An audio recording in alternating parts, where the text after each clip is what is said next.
High, welcome to my channel. আজকে সকালবেলায় গপুদের এত জামাকাপড় নিয়ে আমি কিন্তু বসে পড়েছি গোছানোর জন্য। কারণ আগের দিন গোছানো হয়নি, তাই ভাবলাম আজকে একটু গুছিয়ে দেওয়া যাক। তারপর আমি আমার পাখিদেরকেও স্নান করিয়ে দিলাম। আর ওরা জানো তো এতটুকু বয়সে অনেক কথা শিখে গেছে। দাঁড়াও তোমাদের দেখাই এটা।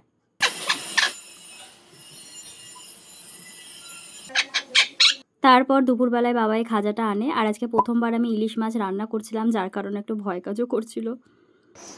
খারাপ হলেও খাবে, ভালো হলেও খাবে, প্রথমবার করছি। এবার কি জল দিচ্ছি? আর ইলিশ মাছটা খেতে কিন্তু খুবই ভালো হয়েছিল, যতই প্রথমবার রান্না করি। তারপর বিকেলে করে রাস্তায় গেছিলাম, আর এত গরম, বিড়ালগুলো গিরিলে বসেছিল। আর পুচকির কাজ দেখো, বিড়ালগুলোর পেছনে ঘোরাঘুরি করছিল। আর প্রত্যেক দিনেরই কাজ চিকুর হচ্ছে আমার মায়ের মাথায় বসা। এটা ওর প্রত্যেক দিনেরই রুটিন, মানে ওর প্রত্যেক দিনেরই এটা কাজ বলতে পারো তোমরা।